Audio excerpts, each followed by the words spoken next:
Oh, thankfully, Jess came in and told us that we weren't broadcasting. Isn't that awesome? That's wonderful. Yeah. Now we're being messed with by there we go. Now you're by the Willow is here. Come on, Willow. You gotta go. You gotta leave. Gotta go, Willow. Sorry. Oh. Sounds like a cat over there. Hi, everybody. Did you get a smoker's cough? We sat here and talked for the last 15 minutes to nobody. 10 minutes, actually. In case you're new to this, my name is DaVo. I own the Axiom Body Piercing Studio. I'm a professional piercer. This is Scott, my current apprentice. She is in her 11th month of piercing apprenticeship. Almost a year. Almost a year. We're getting there. Yeah, you're getting there. Checking out on stuff. Yeah. Going through the process. Yeah. So now you're well rehearsed to answer the questions. Oh, okay. That was like a warm up. First off and foremost, welcome anybody that's watching. Thank you for doing that. If you have any questions, feel free to put them in the chat. We'll try to get to it. I don't know how good this will do. I haven't done a stream in so long, and it's something I wanted to get back to because it's kind of a little bit easier once you figure out the silliness of what's been going on. Translating it from Googlish into English, figuring that part out and all the buttons and whistles. It's pretty easy just to sit down and do it. And hopefully we're going to start doing these weekly on Monday nights at 8 Central Time in the future. So we'll see. We'll see how well it goes. And if you're watching if you have any questions about piercings, feel free to, send us a chat. If you are watching the playback and there's not that option, go ahead and leave a comment. I usually answer them when I have time. So, Scott, we're going to talk about your apprenticeship, even if nobody has any questions. Oh. Yeah, we're going to put you on the spot. Oh, my goodness. And like I said, you're already rehearsed with this. Yeah. So what drew you into piercing? What was your moment? What is your origin story? My origin story, like I'm an evil villain? Yeah, evil villain or superhero or, whatever. Oh. Probably for a little bit, I watched my mom get a tattoo when I was very little kid. And I was like, this is so cool. You can just draw on people and make money from it. That's so awesome. And I was like, oh yeah, I'll probably be a tattoo artist. Like I don't really want to go to college. Who does? People that have what they want set in stone and figured out. I guess, but I don't know how many people at 18 have that. Yeah, I don't know. I watched so many of my friends waste money into Anyway, go ahead. But and then I got my first piercing ever, my nostril piercing. Yeah. She's still there. I got that done and I was like, this is so awesome and this is so amazing and people can make a living off of this. Sign me up. And so I got it done when I was like 16. I got a lot of piercings done when I was 16. When you were underage? Yeah, without my mom's permission. Hi, Joe. Just saying hi back. Anyway. But I had a lot of piercings done when I was 16 just because it was like such an interesting thing to me. But it was definitely after that first piercing that I got that I was like, this is what I want to do. This is just awesome. You got the bug. You didn't want to have just one potato chip. No, I had to have like at least 10 of them. I don't know. Yes. At one point I had like 12 piercings. Yep. And I only have 5. Part of that, though, we should explain is, and you did a video on this recently. I touched on it, yeah. She had I don't know how she had. It's not that like big of a deal to me to like talk about it. I still think it's from kissing, dirty boys. No. She had a cyst on the near her tonsils. So yeah, it was trapped between my tonsils and my throat. And she didn't know it until it happened, so it was kind of a split second, got to do it kind of thing. And you lost. I lost 5 piercings. And anybody who's lost a piercing or had to abandon it, you understand how terrible that is. It feels like you lost a limb. Yeah, or like in like those movies where it's like the dog being abandoned in the forest and the little kids they're sitting there go like, "Go on, go on, leave." That's how it feels. Run away, man. Don't return. Throwing Don't follow me sticks home. at it. So So yeah, you were going through that whole process of getting pierced. Yeah. And of course, you had a lot of interest then. Yeah. So why apprentice to pierce? Probably just because I did a little bit of, I tried to do as much research as I can into getting into like actually piercing, but I feel like information is so limited when it comes to like actually figuring out how to get an apprenticeship, where to start, how to find out if a shop is a good candidate for what you need in your apprenticeship. And so I struggled really hard with that. I get that. But it was just from the little bit of information I did get from research, they told me it was best to find like a piercer in which you've either been pierced by or who is reputable, and like look into them and finding out about like how to start a piercing apprenticeship or places that you could go for that. Yeah, and a lot of it comes down to you don't know better. And it's like a lot of people will come in and go, I can't believe I did that. And it's like, well, how old were you? And I was 15 when I did that. And you didn't know better because there wasn't, stuff available. Yeah. It's hard to do that because one of the things you have to build a relationship. And you being so young, like I wouldn't even let you start until you turned 18. No, you wouldn't even let me like help around the shop or anything. It's too much liability issues. That's true. Should we answer a few questions and we'll move on to this? Yeah, of course. Okay. Got to get out my reading stuff. Your bifocals. Got to get the bifocals in full effect. JA and 720 says hello. When stretching my septum, can I use plugs as initial jewelry or no because of swelling? Usually with stretching, if they're done correctly, you're not going to see any swelling.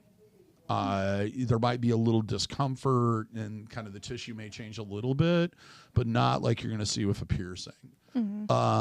Only thing with plugs is a lot of people don't like using them because they're not very visible, I guess. Yeah. The other issue is you want to make sure if you do use plugs that they are not plugs that are double flanged, where the sides are huge and trumpeted, I guess would be the best way to put it. Yeah. Because what you're doing is you're stretching out to the width of that trumpet, that flange, and that's a lot larger than the actual part that you want. So like if you're doing like, let's say you're going up to, 12 gauge. Yeah, the center of it might be 12 gauge, but the outside of it, probably closer to 8. Yeah. And you're going to end up ripping the piercing or causing a blowout, which she did in her ears. And we just made a video tonight that'll come up later this week that'll be talking about that. But yeah, usually they're going to be a little bit on the large size. Like I have put them in people, and depending on what size you get, and that's the other thing a lot of people don't know is that, especially with glass plugs and the tunnels in some cases, all of those come in different widths. So you can get longer and wider ones if need be. You got anything put in on that? No, I think you touched on it very beautifully. Okay. And hi Kim. And who else we got here? She was relentless. She just kept showing up. That was Jess. That's the biggest thing is like, I don't know how many people I've talked to about apprenticeship, and they'll come in and I'll give them a spill. And a lot of people have told me, the ones that have started and some of the ones that haven't, it's like, I just felt like you were just telling me every reason not to do it. Yeah. And it's like, no, I want your expectations where they need to be, because I've dealt with so many people that they think it's like they're going to make $1 billion. Yeah. And they're going to be riding around in limousines with big bottles of whiskey and loose women or whatever they're into and all this. And that's not really how this lifestyle is. Yeah. You can get some of that, I guess, if you really want to hang out with the wrong people. But for the most part, you really have to have the passion and dedication to do this.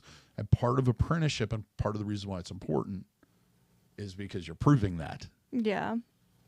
Yeah. Because go ahead. Oh, I was going to say, to add on top of what Jess said, yeah, I kept coming back just because in my experience, if you keep harassing a place to hire you, they'll hire you. And so I just kept coming back and bothering DaVo. I think I came back like 4 or 5 different times to harass you. up until like I paid you for the apprenticeship and stuff. Yeah, Kim, she was asking, is 54 too late? No, it's never too late. Most apprenticeships are going to last anywhere from, I'd say, 2 to 4 years.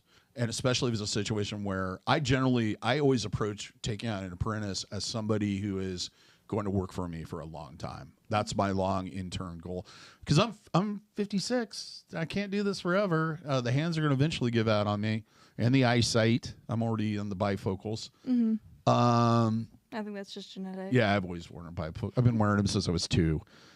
But yeah, it's never too late to learn new things. You might find the industry may be a little weirded out by it, but I don't know what the deal is.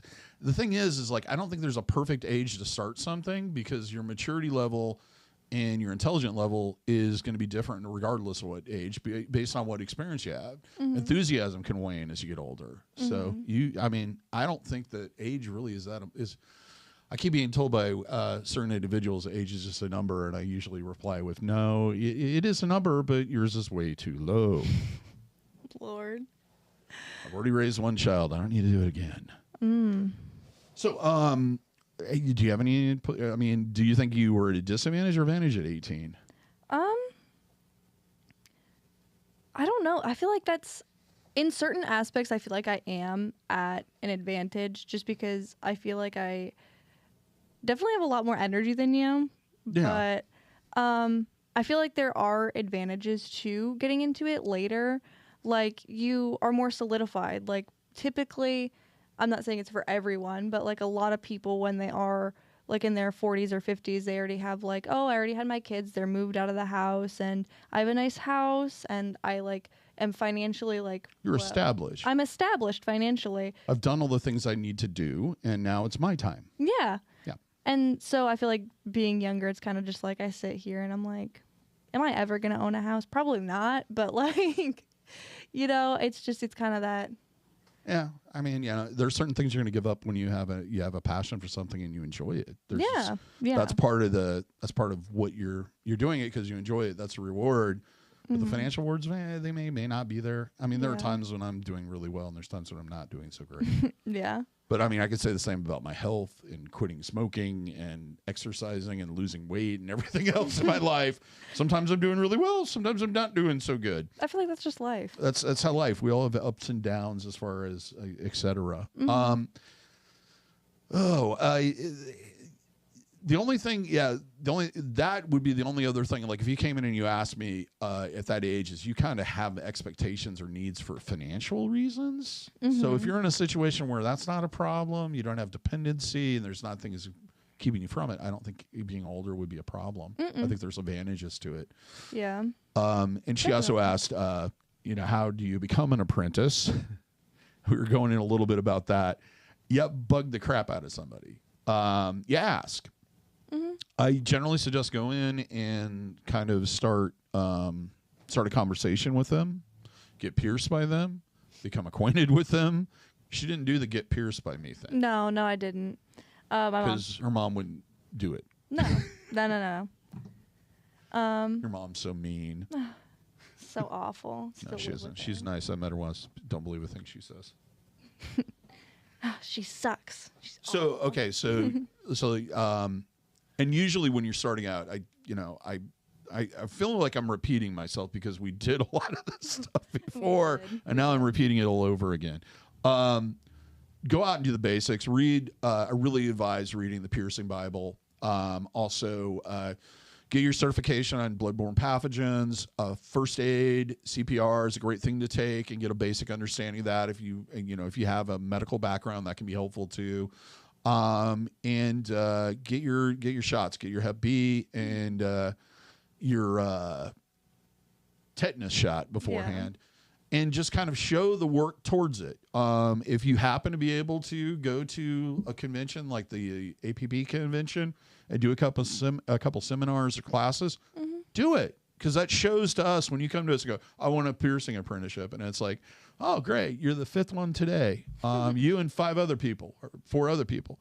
So you have to, it's important, I think, that you establish that you're committed to it. And I did, and I got that vibe from you. Yeah. Because they kept harassing you. It's like that thing where it's like when you have like boomer parents and they're like, oh, just go in there with your resume, keep harassing them, they'll hire you. How would you pronounce that person's name? Because I don't want to screw it up. I have no idea. I'm just okay. Yeah, we both are. That's the problem. God, that's the problem. I didn't even think of that. And then after I answer this question, we'll go back to the apprenticeship stuff. Anyway, what do you think about places that focus on selling fashion jewelry and does piercings like Ronin, Studs, Marshall Tosh, Venus Piercing Studios? Here's the thing. There's kind of two different levels. The whole thing with piercing by nurses and charging. Somebody told me those guys are getting paid $30 an hour, which in Des Moines, which is more than you get paid to be an RN. Dang. Unless you're a traveling nurse. That's the weird thing about that is like if you're a traveling nurse, you get paid really well. If you work there and you're committed to that hospital, they don't pay you. Yeah. Anyway, the thing with that I don't like with the piercing with nurses is, yeah, they might be a nurse or an RN or whatever, but they've never been trained to pierce. And they're using the same equipment that they use at other places, the ear piercing devices and et cetera. I know they give the option of doing it with a needle, but the weird thing about it is they do it with a needle and then they put in the same jewelry that you can buy at Claire's.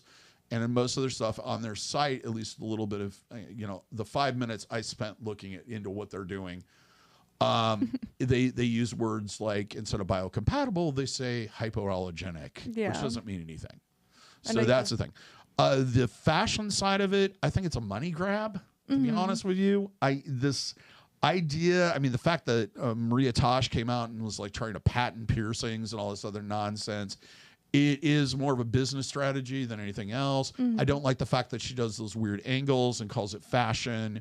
It just seems like she was an outsider at the very beginning. She made some very beautiful jewelry. I vaguely remember her posting rec art, buddy art back in the day, and her being kind of like this different thing. Venus, I think I've talked to somebody from there at one point.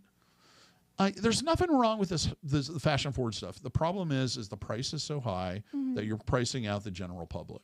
And my philosophy of my shop has always been, if you want to come in and you want to get a nostril piercing and you have $75 to spend, maybe $85, you're covered. Yeah. Got lots of options. If you want to come in and spend $300 to get your nostril pierced, you got lots of options. Yeah. I want to pierce everybody. Yeah, you shouldn't be limited on I don't want to exclude people. Yeah. I do have kind of a problem with the Maria Tosh stuff because it's piercing. The piercing placements and et cetera and the jewelry choices are designed by people that don't pierce. They never talk about who pierces there. I never have seen any information on any of their websites or anything else that says who works there. Yeah. Have you heard of these places? No. I don't go digging my nose where it doesn't belong. Okay, if you went to like any fashion district in like a major city. Okay. The places where if you have to ask how much it costs, you're in the wrong store. Okay. That's the way Maria Tosh is. That's peculiar. And she tried to patent the hidden helix, or she called it something else. It was either that or floating. And the hidden rook as her copyrighted, not copyrighted, but patented. Oh. And she got the patents, but she hasn't been able to enforce them. Because how do you enforce the way something is pierced? Where it's placed at and the type of jewelry that's in it. I know, it's silly. And the problem is that I know that if it ever gets challenged, she'll lose. That's why she hasn't really, they send out these, for a while there's a few people that got cease and desist orders. Yeah. Not orders, but letters. Like, either do this or we're suing you. And she has a lot of money. There's like one in New York, one in Dubai, one in Austin, and a few other places. It's like really high end. Yeah. Yeah. High end stuff. Stuff.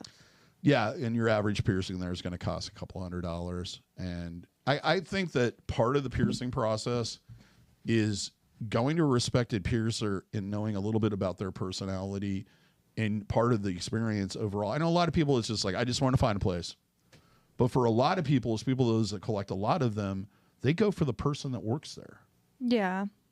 And you know, that's not the majority of it, but that's part of the experience. Same thing with tattooing. You know, you go there because you like what that artist does. Yeah.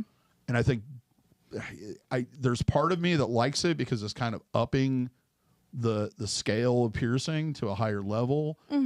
From the standpoint of, I think for a long time, you know, piercing has probably kind of been down like, yeah, it's just piercing. You know, Yeah. But the tattoos, you know, it's changed. It's changed a lot, mainly because of the manufacturers. Yeah. They're putting out better stuff. Anyway. So, what was the most surprising thing about your apprenticeship? The most surprising, Yeah, what were you not expecting? What was I not expecting? Probably the sheer amount of cleaning that I do. I'm always cleaning. Always. I'm always cleaning tools. I'm always cleaning surfaces. It's just, Yeah, you just worked to the bone. I know, it's so rough. Just telling me she was bored earlier. I was, and then I got told to clean the break room. And the bathroom. And you the did a good bathroom, job, and and I you were did thanked both. to do that. Was there anything else, like interaction with clients or anything that you found different than what you expected or what you'd experienced in the past?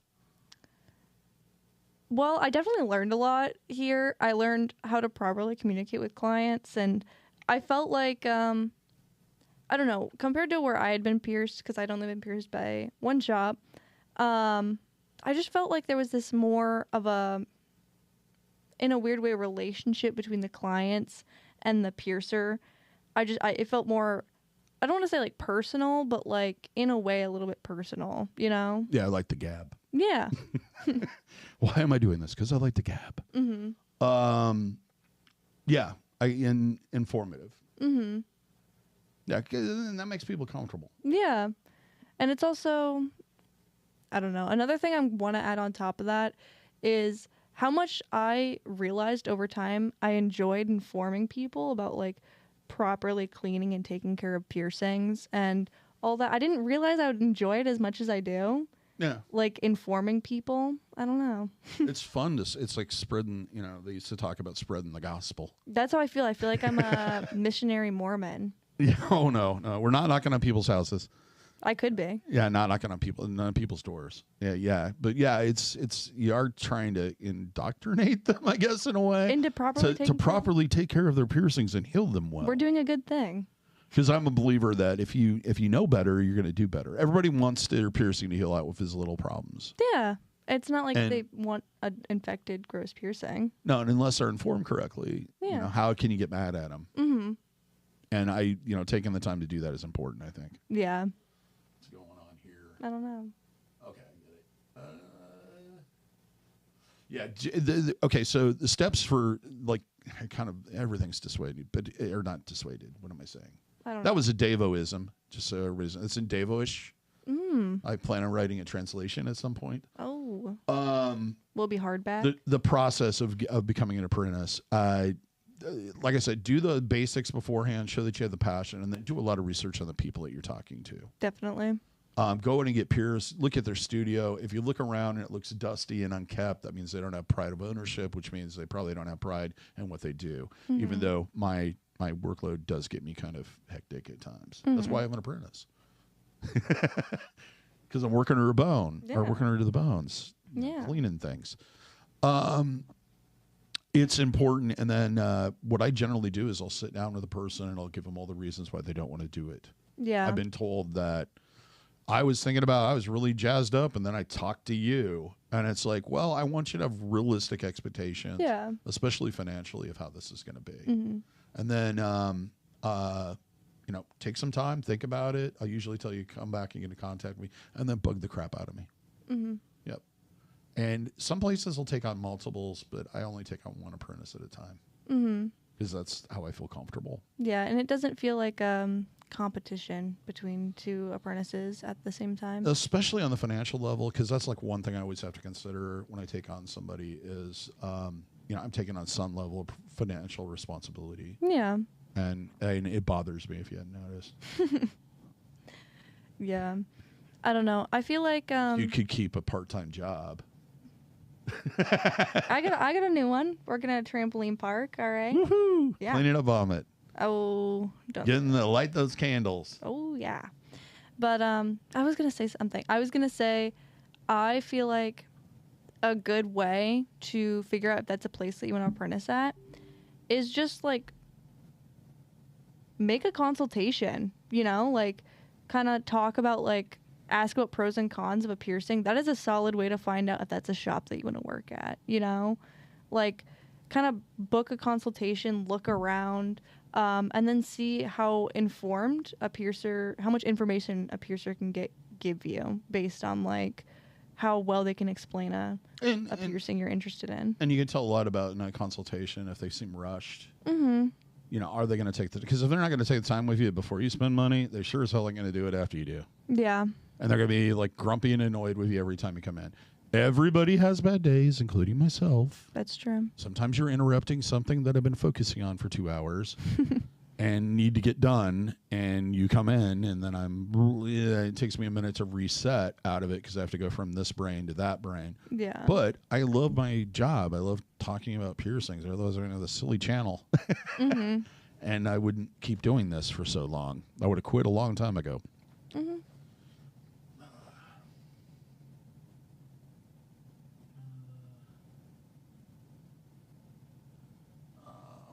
With knowing whether or not they asked if let me just read this. How does a person know when that piercing has fully healed and okay to switch out the jewelry themselves? They said earring, but I'll say jewelry. Here's the deal. When a piercing gets to the point where it heals, what it'll do, what we're doing is we're growing that tunnel of tissue, scar tissue inside that piercing. Once that tissue connects to the center, it'll kind of pull inward. So it'll become kind of indented. Mm-hmm. When it gets to that point and the jewelry moves freely, it's no longer discharging. It should be okay to change the jewelry out. Mm-hmm. Thing is, though, depending on the piercing, there are some piercings that collapse a lot easier. And when I say collapse, I mean once you remove the jewelry, the holes just like kind of collapse. Yeah. Than other piercings. Like, for example, nipple piercings. Nipple piercings will just shrink. We use guide pens, which is a threaded or threadless tapered pen made of titanium to push out the old jewelry and put in new jewelry so the piercing doesn't have that option to collapse. And the reason why we do that, one of the many reasons, is it feels better, but also because we don't want to damage the piercing tissue that's grown. Because when it initially starts to hit that healed point, that scar tissue is very, very thin and it's very tight. So if you take this piece of jewelry, which has a flat front, like let's say a barbell, and you start shoving it through there, there's a possibility of dislodging the skin growth and starting the healing process over again. I know that there's a lot of places out there now that charge to change jewelry. I'm not a big fan of that. I think that if you bought a piece from them, they should be happy to put it in for you for free. Mm-hmm. And if they, and to be honest with you, wouldn't you say like 70% of the people that come in for a jewelry change end up tipping us anyway? Yeah. Yeah, I definitely, most of them do end up tipping, and they tip more than like you expect. Yeah, a lot more than I expect for someone doing a free service. And I just don't feel great about like going, oh yeah, it's $20 for me to, use one tool. Yeah. But what I'm getting at is that maybe for the first year, while it goes through the seasoning process where it thickens up and becomes more durable, it's not a bad idea to just simply go into your piercer and let them change it for you. Mm-hmm. Either that or buy the tools. They're available online. And usually the compatibility is from manufacturer to manufacturer. But like threadless, if it's threadless jewelry, it's awesome because it's universal from manufacturer to manufacturer. There's no difference in that pin. It might be a little bigger, a little thinner, a little thicker, but that's the biggest difference. Yeah. All right, what do we have here? Is it normal to feel the bar on the purple and eyebrow piercing? Hanging without Kim. Is it normal to feel the bar of a barbell and an eyebrow piercing? Let me check. Yes, it is. With certain piercings, if they don't, like we consider, there's kind of two types of piercings. There's don't want to use the term surface piercing. It's It's more below the surface. Things like eyebrows, some lip piercings, sometimes nipple piercings if you have underdeveloped nipples, navels definitely, and a number of genital piercings where it is normal to feel that. It's also normal for it to kind of have like a little bit of a raised area around the piercing. So yeah, feeling it through is not a problem. I know a lot of people think that it's rejecting when it does that. When a piercing rejects, you're going to know it. It's going to do things like the piercing holes will get really scabby and then kind of split, kind of like if you ever had, I don't know what part of the world you live in, but in the wintertime where your knuckles get really dry and when you bend them, it hurts because they start cracking and you see that red, kind of like that. You definitely know it's rejecting. Eyebrows, I know, have that reputation. But if you feel the bar underneath there, I don't think you need to worry. You may notice that they sometimes migrate a little bit. So you kind of want to tell or keep an eye on how, if you really are concerned about it, keep an eye on how much looseness there is to the jewelry more than anything else. Yeah. Solid. This is why he's the piercing wizard. Okay. Jay and 720 asks, what is your favorite piercing? What is your favorite piercing in terms of looks and to perform? Okay, I got to think about that one for a second. I really enjoy. I always explain to people. People are like, you do the same thing every day. It's like, yeah, I do, but it's on different people. Yeah. So I get to experience entirely different people every day. So in different anatomies, et cetera. Some things, it goes through periods. And I'll tell you, I really love doing groupings and planning things out in advance and kind of talking through that and looking at people's facial structure and so forth, especially ear piercings. I love to do groupings on upper ear. Nostrils are a lot of fun, like stacked nostrils and doubles and side to side. And they're fun to perform because they're quick. They're not necessarily a heavily painful piercing to get done. And they're fairly, I don't want to say easy, but they're fairly smooth piercings to do. Yeah. I guess I should probably say some of the ones I don't like doing. I don't know any piercer that doing septum piercings at some point doesn't mess with their confidence. I guess that's the best way to put it because everybody's septum is a little bit deviated. Yeah, that's one of those ones where, and I'll tell you, when I nail them perfect, I am excited. No, but every once in a while, you're looking at them and you're like, I don't, and it's just not, and you realize it's the person's anatomy. There's nothing you could have done about it. And I try to talk to people about that beforehand. But yeah, I love doing ear work. Also, I love doing genital work, especially when you feel like it's somebody going through something or some kind of change or life affirming kind of situation. And then again, I could do navels all day long.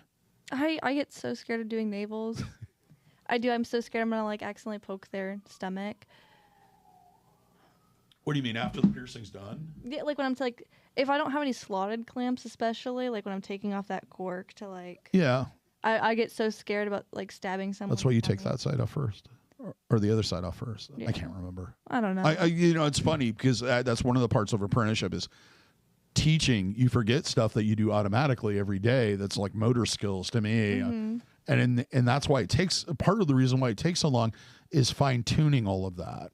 Because there's stuff I'll come up with, I'll go home and come in and I'll go, hey, I forgot to tell you this all the time. Right? Yeah, you do. Or I'm leaving and you're like, I remembered this from 5 days ago. Yeah. Remember that one time? So what about you? What about my favorite piercing? Yeah, you don't like navel piercings. They scare you because you're afraid you're going to put a little tiny little poke. Well, I don't know. I get nervous. Yeah, you'll get over it. I do enjoy navel piercings though, because usually when people come in to get their navels pierced, it's kind of like a moment, because it's usually a 16-year-old girl and her mom, and it's like a coming of age kind of thing, and I love that. It's always so fun.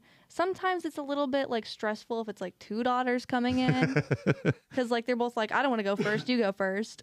But you have no idea, when I first started piercing, we'd have whole sorority houses come in and doing the chants and everything. Oh my. Yeah, so I got over that stressful kind of thing, but they do take a lot of energy sometimes. Yeah, but my favorite would probably have to be, I love like lip groupings. I think those are like mouth oral groupings. I think they're so fun, and I think I don't know, it's just seeing someone go from like having nothing there to like the pairings or stuff like that. I think it's really fun, and every time I've always had someone come in to get like mouth piercing groupings, they just like seem so happy about it and so excited. And I don't know, I have so many people come in, they're just like so happy about getting pierced, and I think that's a wonderful thing, is making people's inner selves aligned with their outer. And that's something I always tell people, and I go, you know, I'll do all this work. I have like 2 standard jokes. The first one is when people get up for reactions. People get up or I'll do that thing.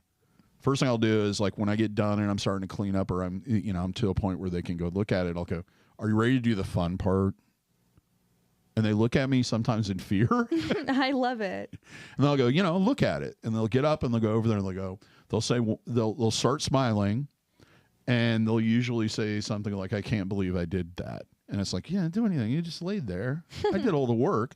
But I mean, that's what it is. And I'll say, I think we make smiles more than we make actually. The piercing's part of the process, but the end result is the smile and the self-confidence about it. And then that's the part I think people, non-pierced people, don't understand. Yeah, for sure. They don't understand that boost. Yeah, like that boost of confidence in that. Because I feel like when people come in and get pierced, especially if they don't have any like facial piercings, they're getting it pierced simply because it's enhancing something on their features that they already really like about themselves. Yeah.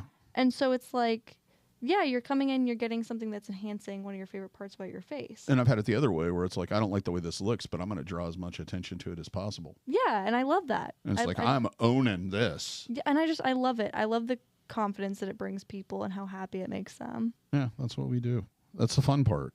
The cleaning the tools, not the fun part. Doing the bookwork, not the fun part. Yeah.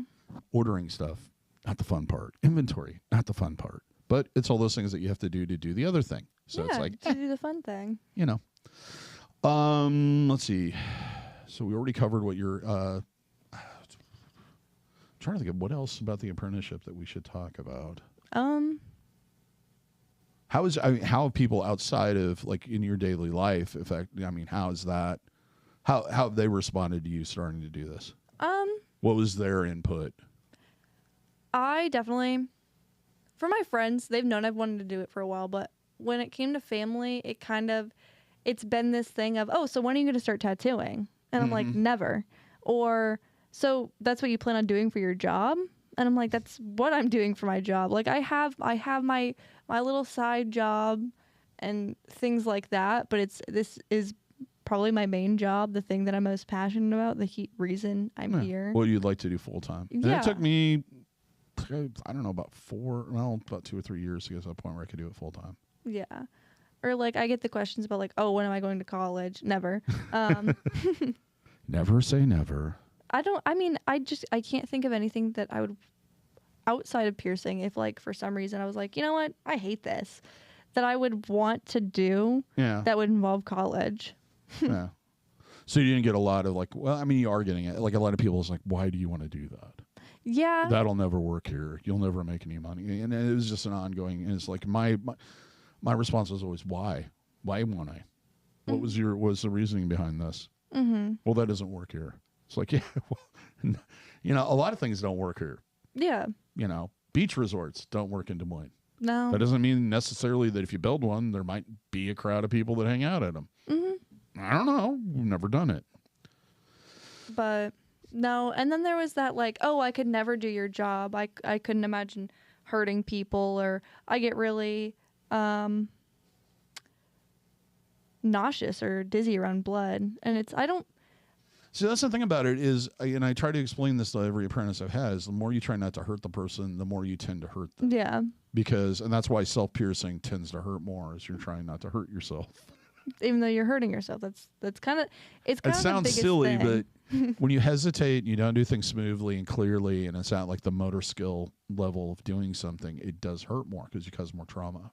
Mm-hmm. Like if you do a 2 piercing or 2 push piercing or 3 push, which I've seen a lot of on the internet. Yeah. Like that's what oh man, I've seen so many freehand piercings where it's like, it looks like it's in slow motion. Yeah, and it's not. And it's like, that's not slow motion. That was, and it looks like they put their finger through a balloon on the other side. Jess asked, what is your least favorite part? About my apprenticeship? Yeah. Oh, come on. You can dig in there. Let me think.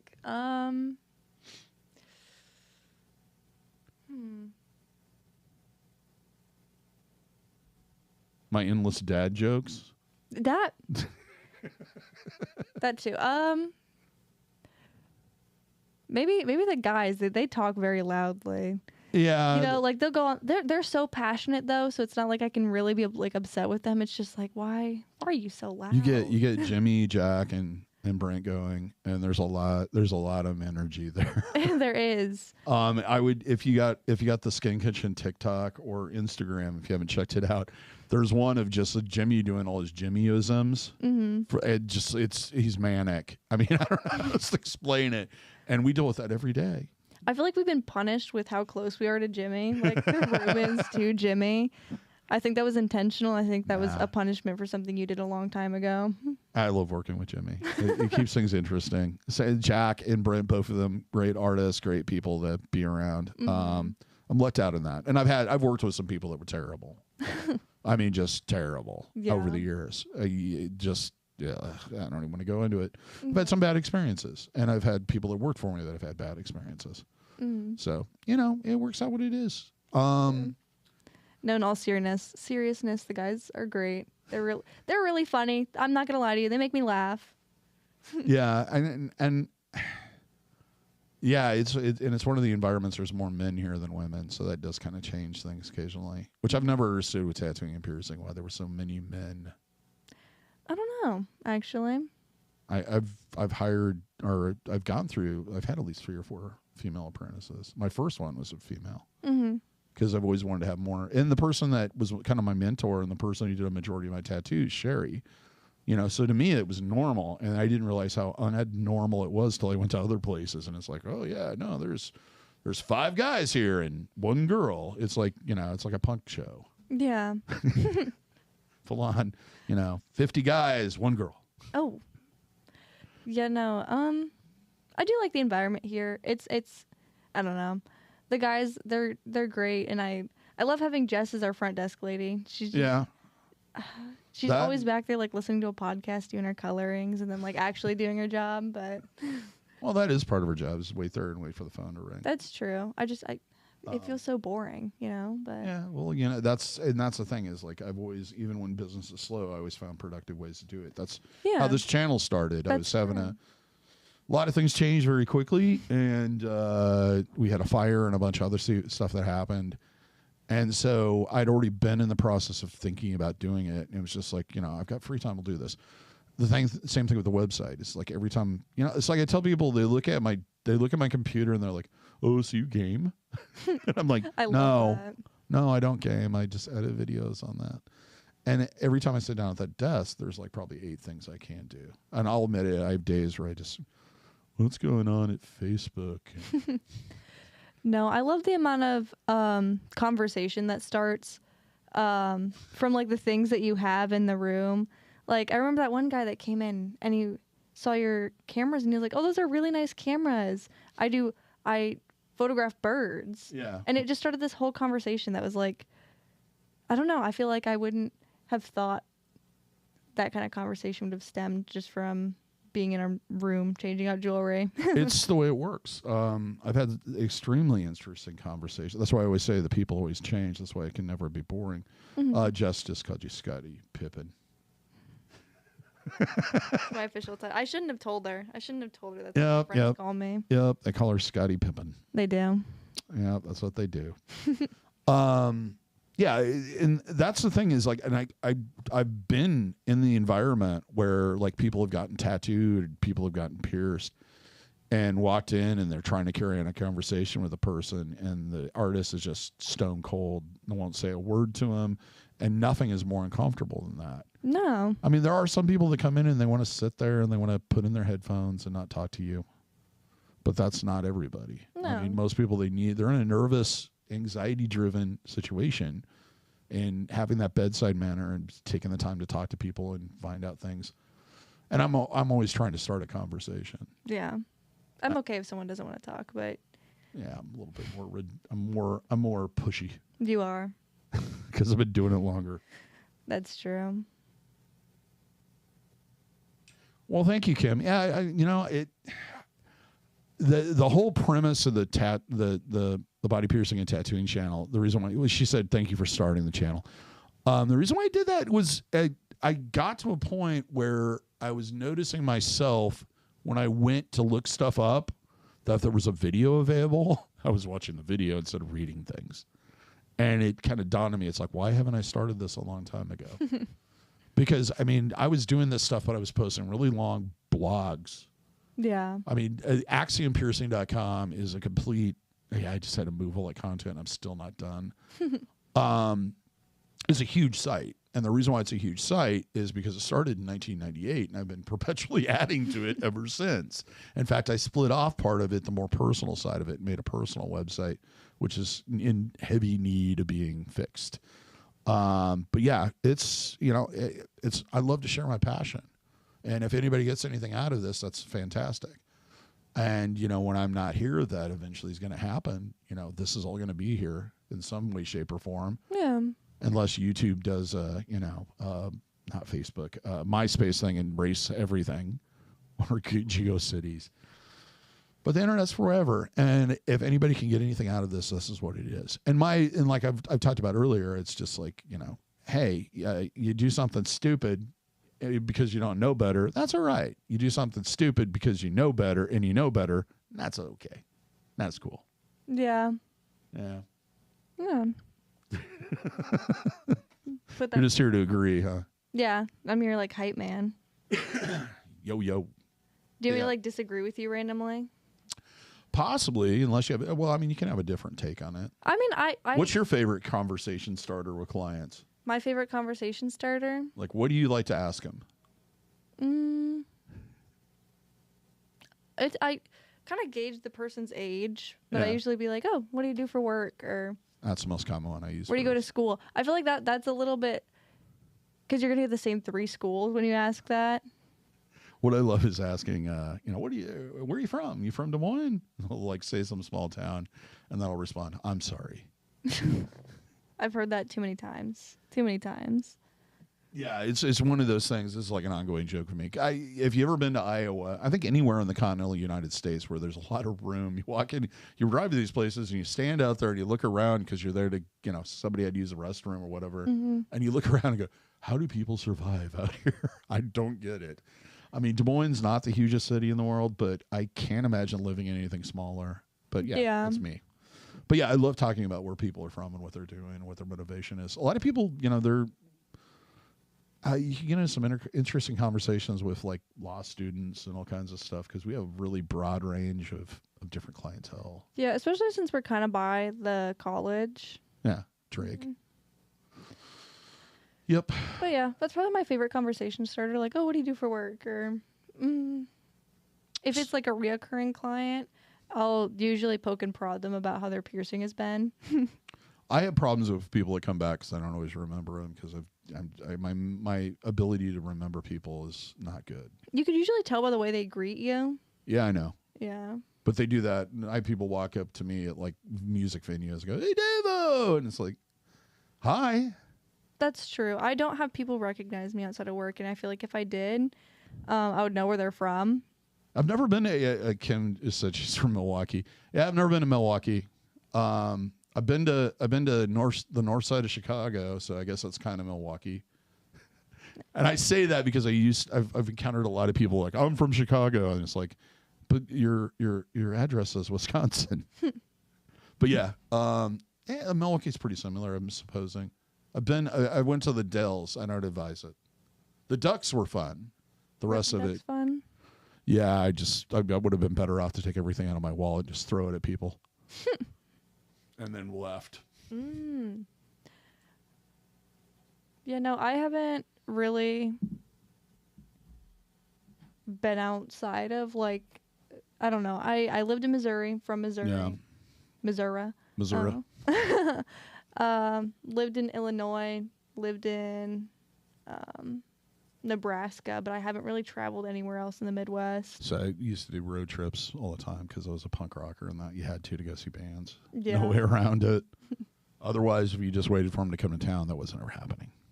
Yeah, you could harass them, like send them like mail. And they'd go, and they'd throw it away promptly.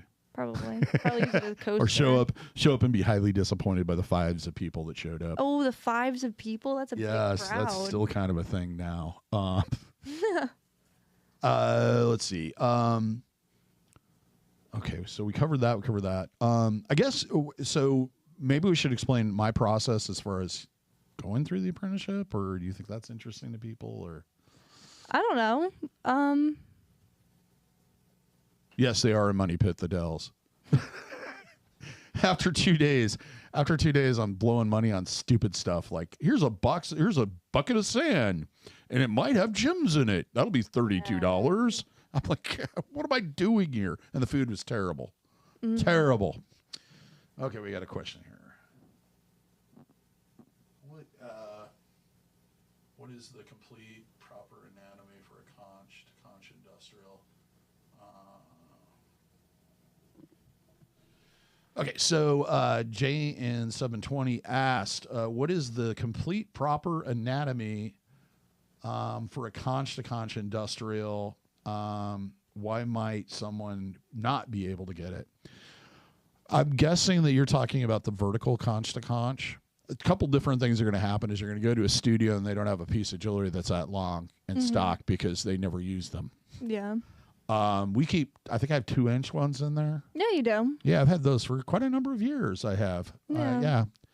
Then it's going to come down to, and yeah, I have done them, and yes, I've sold a couple, but yeah, it's a piece that you don't use very often. The biggest thing is what's in between the two conches, and depending on how the ridge, okay, the outside of the conch. You want to go grab the ear? No, yeah, I'll go grab the ear. She's going to go grab the ear, and it'll be easier for me to explain this. The giant ear. The giant ear. We should have had it in here already. I didn't even think of that. No, things come up. Things happen. Whatever. Things happen on people's bumpers, I hear.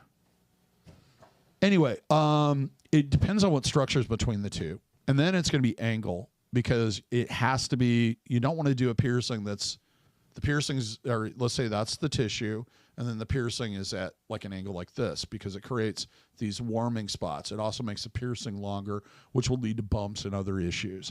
So you want to make sure that that's the two things that would contribute to that. Okay, here comes the ear. Can you hear me? I've gotten so much work out of this thing. So with a conch to conch, which I don't know how close this is going to be. Which camera am I on? Let's go to this one. Yeah, that is the one I'm on.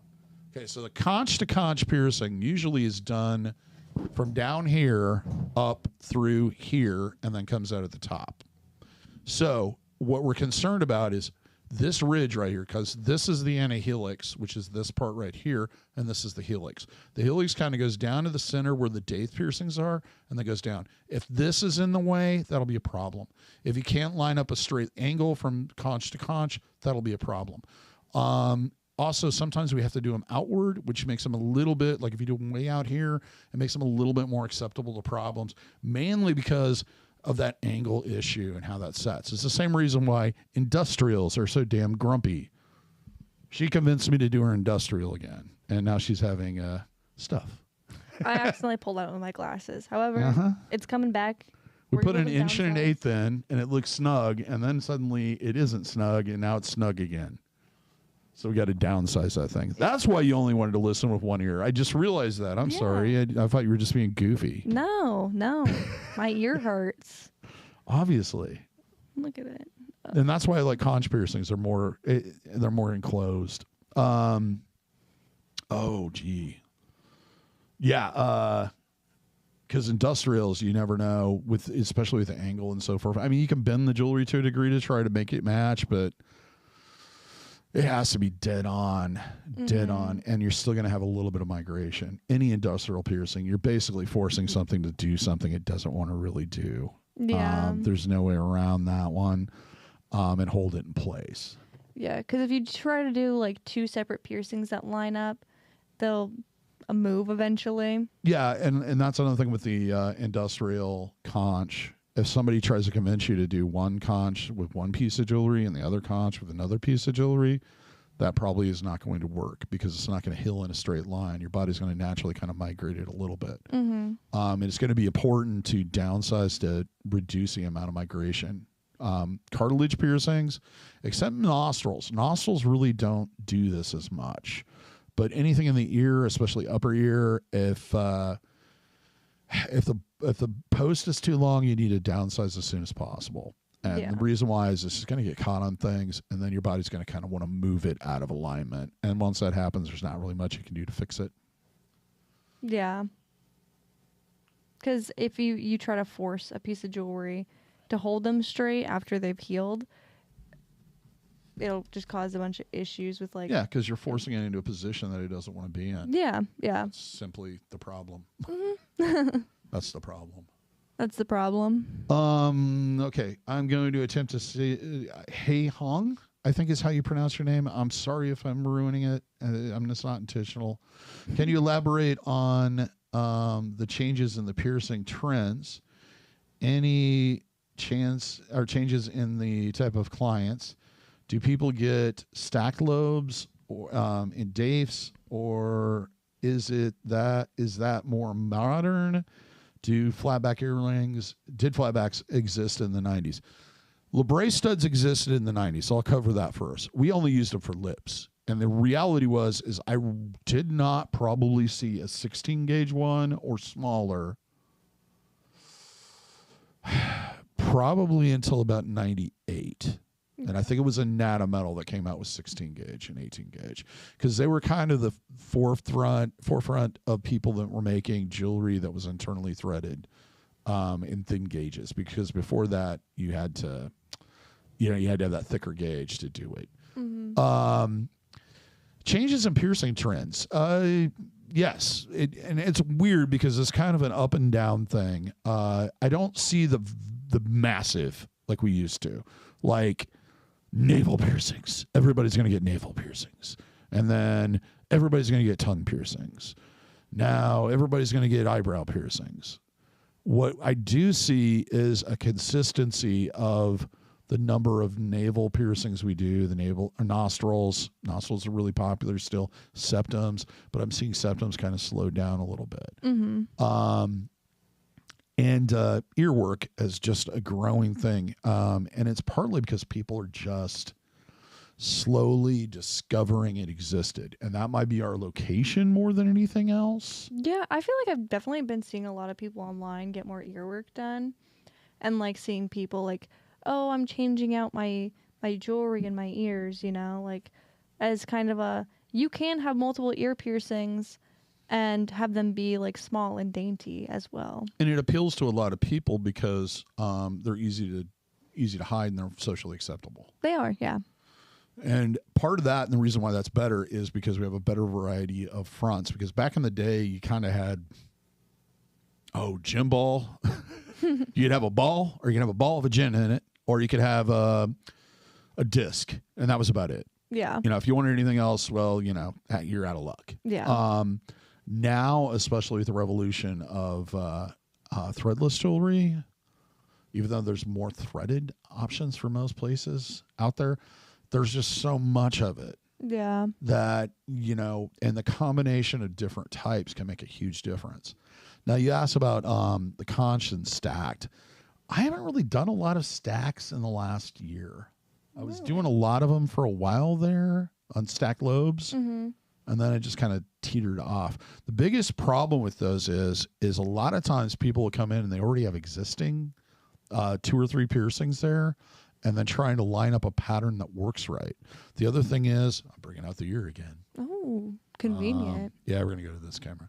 See how the earlobe slopes like that? Sometimes when they're pierced in alignment with the slope instead of straight across. And oftentimes, what I will do is I'll look at it and go, what is going to be aesthetic? What's going to be pleasing? Well, if you try to stack these straight on top of each other, it gets more of this triangle effect, or it'll be angled instead of straight on. So coming back and trying to fit things into it sometimes is not fun. That, and it's hard to talk people, and sometimes people will think you're trying to upsell them. Yeah. Because you're suggesting additional jewelry to kind of fit into what is already there with the new stuff. Yeah. Because I don't know how many times I used to hate it. I'd take photos of piercings I did that I was really proud of, and then I'd finally look at them. And this is back when you had to develop them. So it was like a week later, and there'd be like the messed up conch piercing next to it, and the really messed up trachea piercing with the really junky jewelry in it. It's just like, wish I could just curate the whole ear. And sometimes it's hard. People just don't want to do that. Yeah. But then we have other clients where it's like, do me, design something for me. And that can be kind of frustrating sometimes if you don't really know the person or they're not very open. Yeah, or if they don't have particularly like, oh, I could see that you were like gold jewelry, or I could see that you prefer like a kind of a silver color, you know? Yeah, and you can tell, you know, do they wear like really flashy clothing? Are they really, you know, do they have like a spiked necklace on? Yeah, like Or do they have an like, edgier you know, kinda- really nice, you know, anklet type chain? And you can kind of figure out kind of their dainty or not, or I don't know. I don't want to use the word dainty because that's not right. More towards elegant or shock, and then Yeah. everybody's kind of in between the two. Like statement, I'm making a statement. I am a piercing, and I'm a piercing, but I look really good here. You know, that kind Yeah. of difference between the two. Yeah. And then talking somebody into doing that, and then having the stuff around it. That's the complicated part. Okay, so what's the next one?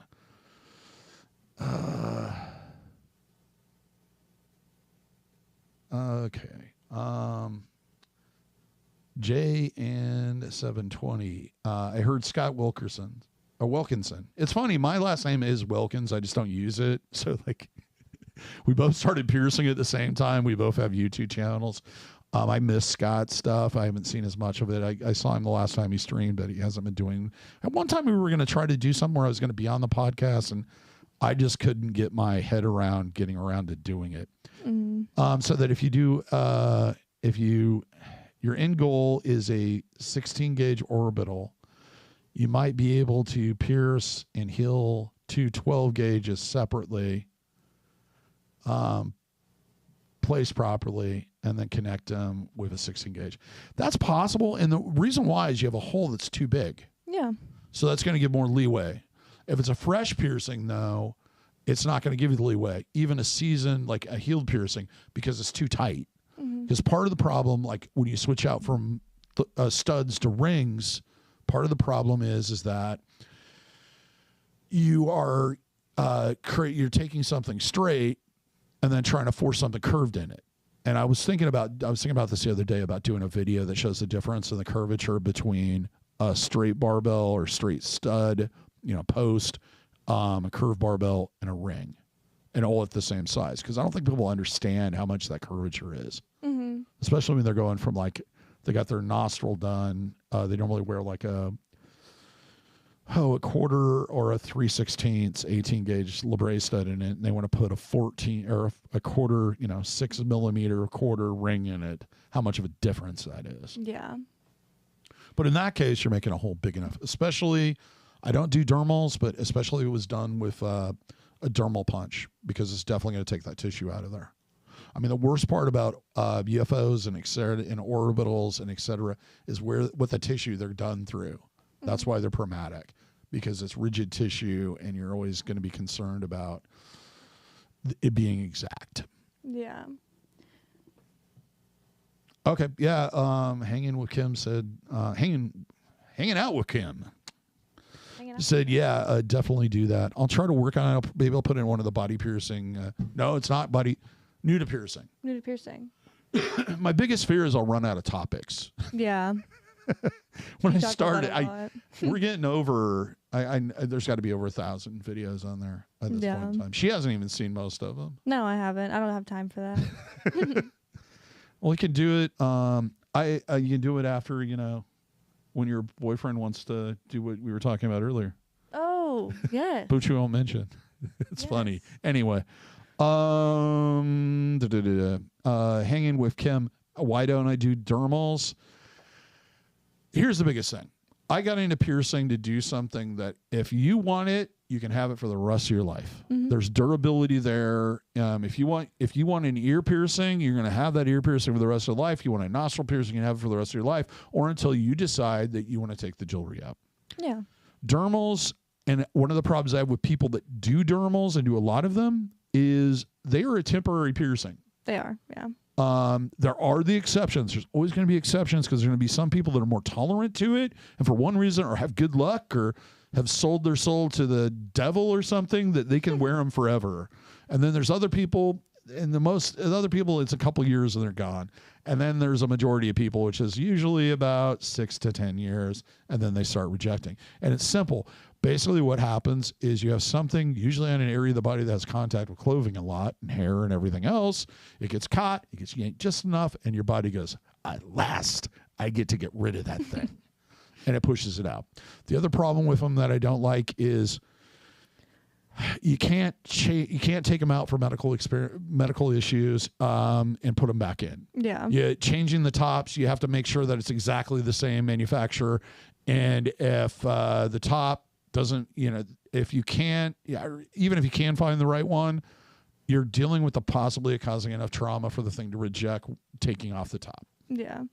And even then, if you use a like threadless jewelry for it, you still have the same issue of like you can put just enough pressure on that area for your body to be like, oh, I'm done. We're done. This is out. And the reason why I don't use dermal punches is I don't like people that cheat. If you're going to stretch something, fine. I understand there's some piercings that, like a conch piercing, there's no way you'd ever be able to stretch that to like a 4 gauge. Yeah. Yeah. It would take you forever, and it would not be a good experience. It would hurt real bad. However, if you're doing lobes, I think you should earn it. Yeah. Because it's supposed to be a status symbol. It's supposed to be, it's supposed to signify your status and your commitment. Now, the other issue I had with it was immediately after I started piercing in Des Moines, I got investigated for practicing medicine without a license. And one of the things that was listed in there was he does not do biopsies. And what a biopsy is what a dermal is. It takes out a section of tissue. Just like if you had a mole that looked a little weird, and if you do have one, please have it checked out. They would go in and biopsy it to test it. Dermals do the same thing. Yeah. Yeah.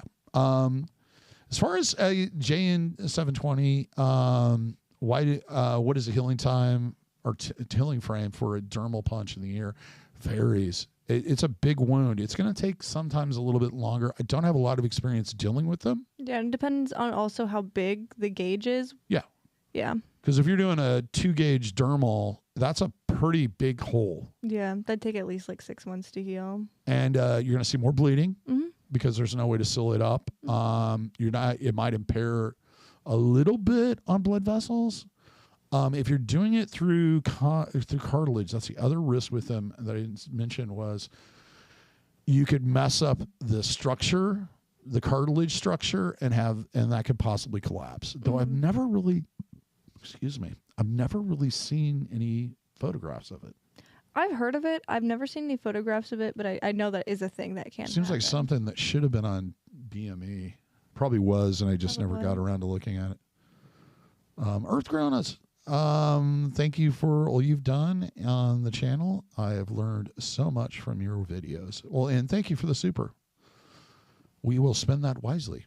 I'll buy your lunch one of these days. Oh my God. Let's see what else. I think we caught up on those. Yeah. Dermals, everybody told me that if I didn't start doing them, I would not be able to stay in business. And the reality is, I don't get that big of a demand for it. No, I feel like we only ever have people call in to ask if we have jewelry for dermals. If we do them, and then asking if we can, if they're Change the tops. Yeah, if it's like rejecting or something. To remove them. I have no problem removing them. Yeah. That was a bit of a learning experience with that, because I had to call a couple people and go through the process when they first came out. It's like, how do you take these things out? Yeah. Do you cut them out? And they're like, no, don't do that. And there are cases where that's the only way you're going to get it out is cut it. Yeah, especially if it has like the holes in it. Well, they all have the holes in it. That's Do the whole they all point. now? Yep. Oh, Yep. that's awesome, actually. There's also these ones that have kind of little feet on both sides. Yeah. And those dig in pretty good. And I don't think they feel as good coming out. I could imagine. I don't imagine it feels good going in. They don't, usually. But it depends on the method that's used. So, So, yeah, it's just one of those things where it's like, everybody's like, oh, yeah. And this is back when they first came out and they were doing them in tattoos. I saw so many screwed up tattoos from people putting dermals in their eyes of the tiger or whatever. mm-hmm. And it took them a long time to figure out what's going to work. If you are considering them, here's some things you want to think about. First off is the area you're getting it done in, does the area stretch and expand a lot? Is there a lot of movement in that area? How much contact it has with bedding and et cetera in your daily life? Also, how much contact is it going to have with clothing? Mm-hmm. So places like the hips, the back dimples, are not usually great options. Mainly because are you going to sit like a Victorian lady for the rest of your life? They could. I mean, you could, but, I don't know how many dancers I've taken those out of their backs. Really? Yeah, it's like, I was dancing and then it got all messed up. And it's like, what were you thinking? Yeah. I was sliding down the pole and then I fell. Yeah, that's going to do it. Oh. Let's see, hanging with Quinn. Do eyebrow piercings do better with lasting for your life?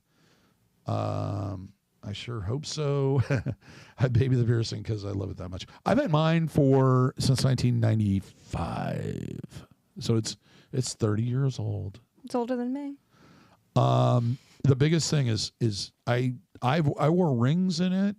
I was pierced initially with a ring.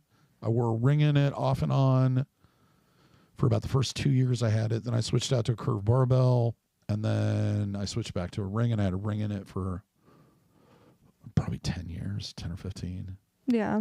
And then switched back to a curved barbell. The thing I'll tell you is the curved barbells don't get yanked around as much. They're a better option. But yeah, babying it, I've had clients that have had them for years and not had any problems. Mm-hmm. It's just some people, if they don't have the anatomy and the structure or their bodies just doesn't like it, they will kick those things out. Mm-hmm. Sorry, you got to go. Okay. See, I wanted to touch the screen there. We're starting to speed up a little bit. Did I miss one? No. Okay. This is, I don't know, Ismaka? I can't. It says a lot. I think the Nikki is possibly the name. You guys have such clever, what? This is Miss Nikki. Okay, she asked or talked about, hey guys, I've learned so much from you. I'm currently stretching my tongue. My septum is stretched to 10 gauge. And I remember you said you'd stretched your tongue. Could you tell us about yours? Mine was originally pierced at 14 gauge. It was one of those dumb ideas we came up with because my apprentice at the time got it pierced. Paul Gray, which some people know who he is because he was in this big metal band called Slipknot. He was a bass player and one of the original members and all that stuff. Close friend, good friend. My friend Lanny and me all got it done at the same time. None of us were living a particularly great lifestyle at the time. It was right before Thanksgiving. We ate pizza that night and drank beer, and it was miserable the next day. I started stretching my tongue. I think I went up to 12 gauge about 6 months later, and then waited about 6 months to a year between each stretch. And before I knew it, I was up to 4 gauge. Dang. And I may not have waited that long. And then the last stretch I did was because I lost the end. And I didn't have any 4 gauge in stock. So it was like, okay, I guess you're going to 2. And then I put that in, and it's been in there ever since. Yeah, it's... You ever take it out to clean it? Of course. I take it out. Yeah, you don't want to smell it. I don't think I want to. It smells like that. It smells like it's bad breath. But yeah, I'll take it out, clean it with like a toothbrush, some toothpaste. Yeah. You can use like anti-plaque mix or some type of mouthwash will work too. If you really want to go crazy, you can put them in a denture cleaner or a ultrasonic. Yeah. Yep, all those things work. How long can you go like with it having it out? Longest I've gone was probably 4 days. And I slid right back in. Really? It's like when I had my latest probe.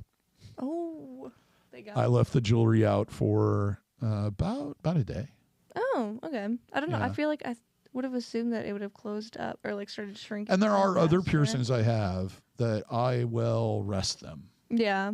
Especially the Prince Albert, because if I don't, that tissue just gets thinner and thinner and thinner, and the leakage begins. Oh. Yeah. Not to get too personal on everybody. That felt a little personal. I don't know. I could do a video on that. It's just there's no the problem with that kind of stuff is there's no photos.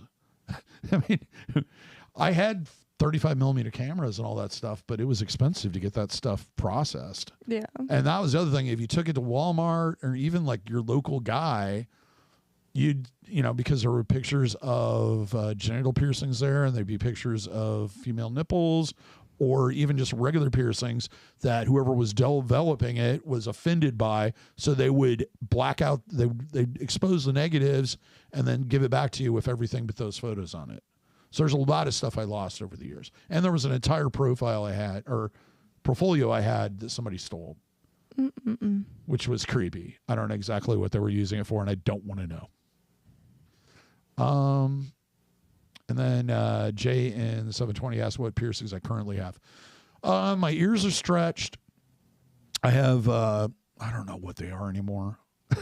What do you mean? Gauge-wise, and I don't know. Yeah. They're big, but they're not too big. But I have two in the front. The second one's larger than the front one, and then that kind of progressively goes a little smaller. Then I have conch piercing, upper ear cartilage, helix. I have two of those. I have my right nipple pierced. I no longer have my left nipple pierced because I lost it. That was terrible and awful. Not the experience, but just losing it. It kind of ripped out. And then I have a Prince Albert. And that's stretched out to 2 gauge. Oh, and my tongue piercing, of course. I've had other piercings, especially other genital piercings that I've just gotten tired of and took out, like scrotum piercings. I think I had a frenum at one point. I'm more of a. We were talking about earlier the statement and the elegant. I tend to lean more on the elegant because I think a lot of people, they expect like they're coming in a piercing shop and I'm just going to be like, yeah. And I'm just not that type of person. I mean, it was the same with the punk rock scene. Yeah. I had my phases where I dressed up and was crazy and wild, but most of the time I was kind of, I don't know, I was a killer's quiet type. Mm-hmm. You got the guy in the corner that doesn't say anything. That's the one you got to worry about.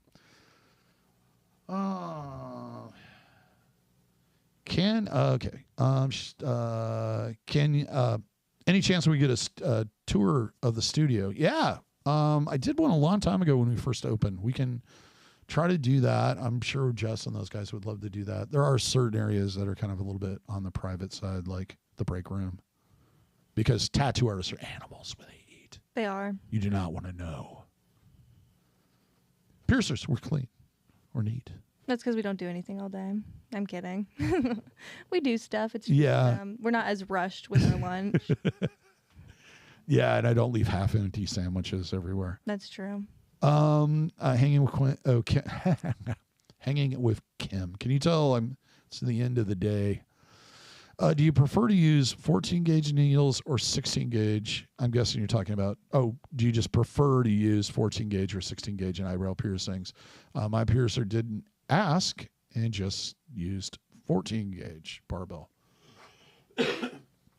I do them at 16 gauge. That's just my personal preference. I think they work better at that. When I first started, we did them all at 18 gauge with a ring. 16's kind of that balancing point. It doesn't produce a lot. It doesn't take up a lot of room or a lot of weight. And weight is not as big a factor now that we've all kind of moved on to titanium as it was, with stainless steel, which weighed a lot more. There's not an issue. I wouldn't be really concerned about it. But yeah, it's kind of a more bolder kind of look. But yeah, it's going to have more resistance if you get it caught on something. It probably hurts a little less. That's the thing about stretching. I don't think a lot of people talk about that. If you have a stretch piercing, it feels better if it gets caught on things than if you have it like a very thin. That's gauge. very true. That is something I have definitely experienced before, like with my ears, or like definitely after we stretched my cheek piercings as well. Like when I would catch them when they were at that like 16 gauge, I think 14 gauge, it would hurt so bad and it would just swell up. And then after we went over to that 12 gauge, I think that it just felt so much better when I accidentally got it caught. Like it did not feel like a wire cutting through my cheek anymore. And to be honest, that's one of the reasons why I like to stretch my tongue piercing, or started to, is because it felt better. Yeah. Same thing with Prince Albert's. They just feel better when they're larger. Other so genital piercings, not so stretched. much so. Yeah. They're hard to stretch, or you don't want to. Yeah. Let's see. Nikki again. I have 15 piercings. I did have 16.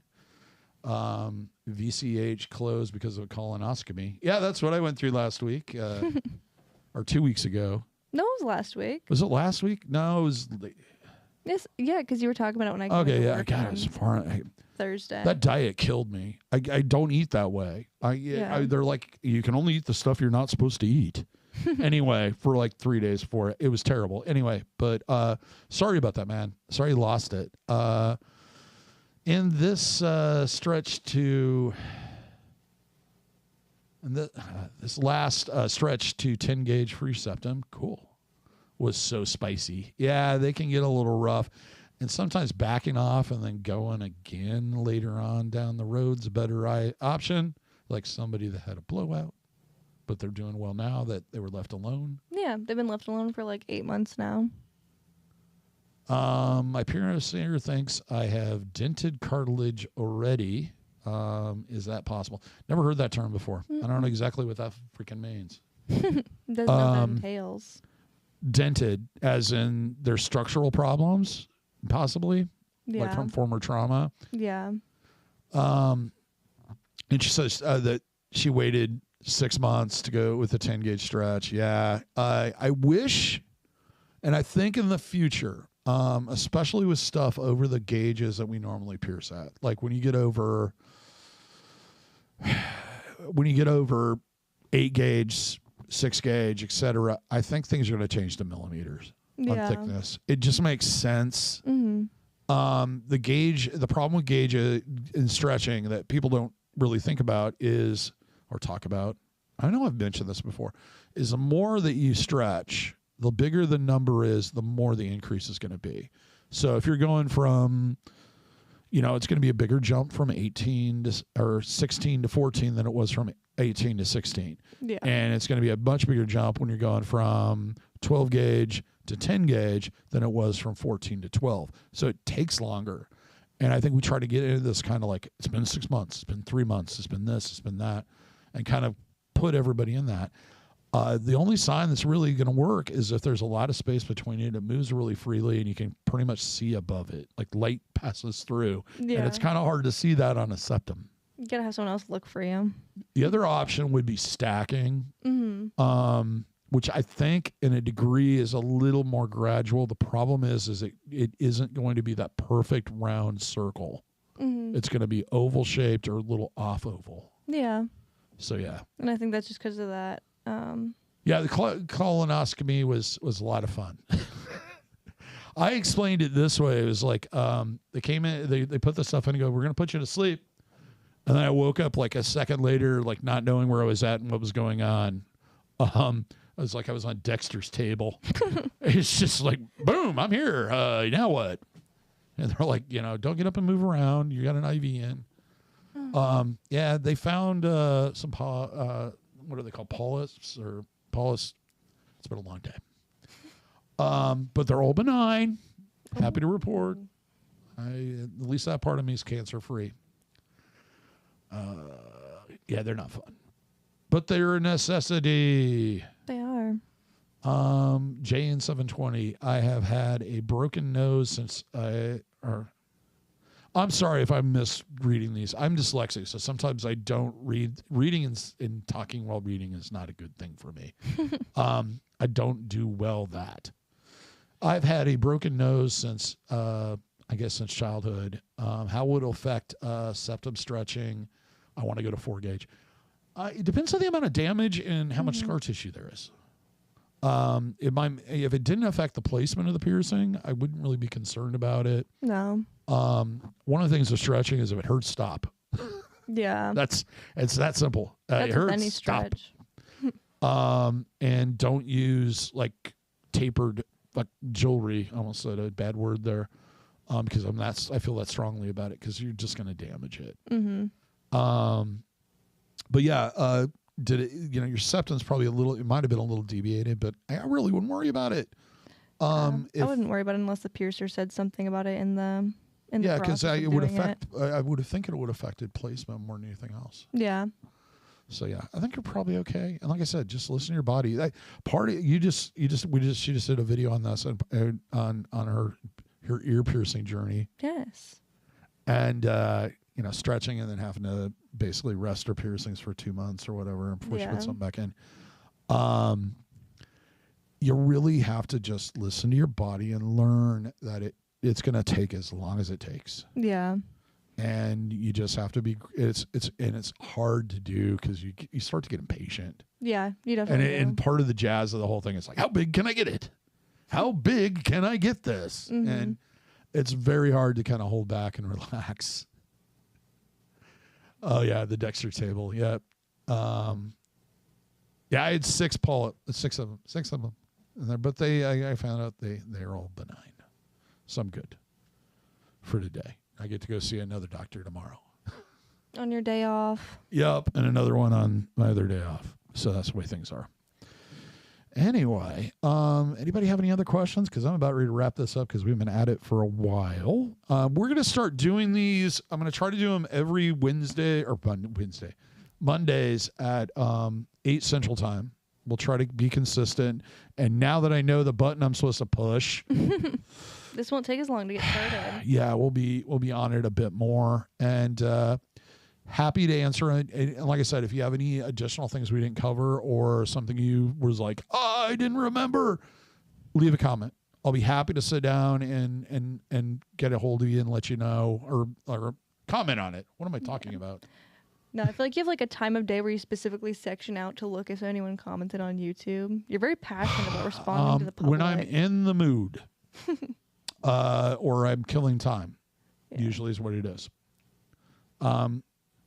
Yes, have a great night, Kim. And thanks for hanging out with us. Yeah. We enjoy it. This was awesome. We plan on doing this more, hopefully. But yeah, I answer them, if I'm at the shop, if I'm at home. If there's typos, it generally means I'm doing it on my phone. I've done it while sitting, waiting for a band to start. I do it whenever I have time and have the feeling to do it. Other than that, hey, everybody, here's hoping all your piercings still have ease and without a single issue. And if you're in the Des Moines Iowa area, we would both love to see you for your piercing needs in the future. Have a good night, everybody. Sleep well and sleep long.